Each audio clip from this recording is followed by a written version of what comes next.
এই সিজনের সবজি রোলটা আমার বাসায় একটু বেশি করে তৈরি করে নিতে হয়, কারণ এটা আমার বাচ্চাদের অনেক বেশি পছন্দের। এভাবে সবজি রোল তৈরি করে অনেকদিন পর্যন্ত ডিপ ফ্রিজে সংরক্ষণ করা যায়। এতে করে বাচ্চাদের টিফিনে সকালবেলা ঝটপট করে ভেজে দেওয়া যায়।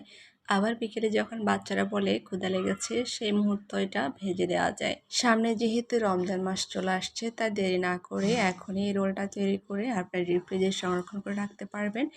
এতে করে আপনার ইফতারে একটা আইটেম আপনি বাড়িয়ে নিতে পারবেন খুব সহজে। এই সবজি রোলটা কোন কোন আপুরা একটু বেশি পছন্দ করো তারা অবশ্যই কমেন্ট করে জানাবা।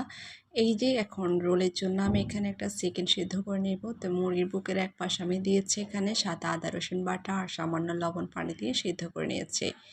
চুলে একটা কড়াই আমি দিয়েছি কিছুটা সয়াবিন তেল, তার মধ্যে পেঁয়াজ কুচি কাঁচামরিচ কুচি দিয়েছি এখানে, আদা রসুন বাটা, তারপর সাদা গোলমরিচ গুঁড়া দিয়েছি এখানে, তারপর এখানে ধনিয়া গুঁড়া জিরে গুঁড়া দিয়েছি।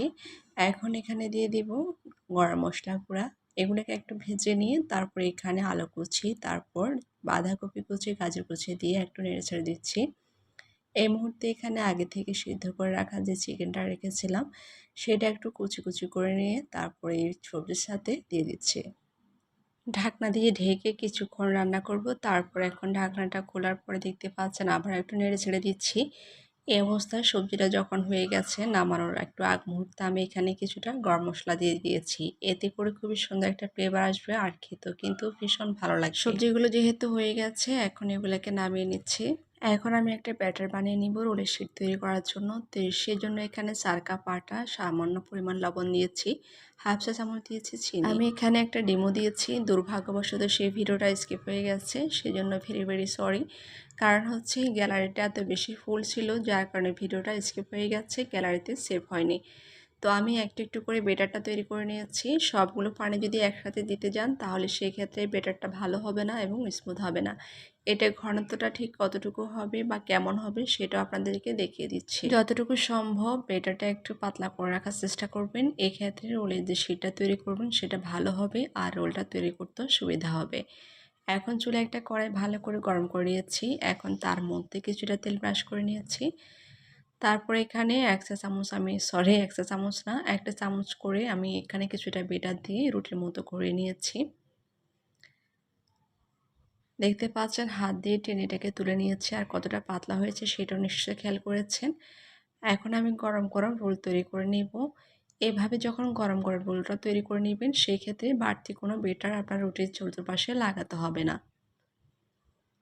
সবগুলা রোল আমি এভাবে তৈরি করে নিয়েছি।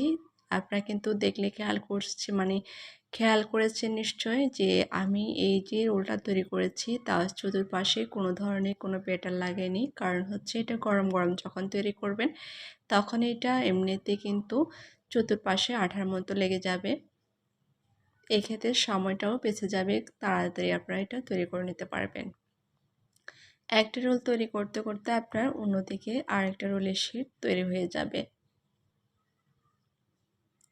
দেখতে পাচ্ছেন কত সহজভাবে তৈরি করে ফেলা যায় এটা। তো সবগুলা তৈরি করে নিয়েছি। এখন এখানে আমি 2টা ডিম নিয়েছি। ডিমের মধ্যে আমি কোনো ধরনের লবণ ব্যবহার করিনি। তো ভালো করে 2টা ডিম ফেটে নিয়েছি। অনেক ক্ষেত্রে লবণ ব্যবহার করলে ডিমের মধ্য থেকে পানি ছেড়ে দেয়, তো সেই ক্ষেত্রে এটা ভালোভাবে কোট করা যায় না। এখন এখানে নিয়ে নিচ্ছি আমি ব্রেড ক্রাম্বস। তো ব্রেড ক্রাম্বসগুলো ঢেলে নিয়ে তারপর আমি এই ডিমের মধ্যে রোলগুলাকে চুবিয়ে তারপর ব্রেড ক্রাম্বসে কোট করে নেব। আপনার যদি ব্রেড ক্রাম্বস বাসায় না থাকে সেক্ষেত্রে টোস্ট বিস্কিট বাসায় এনে সেটাকে গুঁড়া করে নিতে পারেন। আবার পাউরুটি এনে পাউরুটিকেও গুঁড়া করে কোট করে নিতে পারবেন। তো এই যে প্রথমে বিসমিল্লাহ বলে আমি একটা রোল ডিমের মধ্যে চুবিয়ে নিচ্ছি। আর চুবিয়ে নেওয়ার পরে এখন এটা ব্রেড ক্রাম্বসের মধ্যে দিয়ে কোট করে নেব। এভাবে আমি সবগুলা তৈরি করে নিয়েছি। তো আপনারা এখনও সময় আছে, অনেক অনেক সবজি যেহেতু বাজারে এখন সস্তা পাওয়া যায়, তো দেরি না করে এ ধরনের সবজিগুলো তৈরি করে ডিপ ফ্রিজে সংরক্ষণ করে রেখে দিতে পারবেন।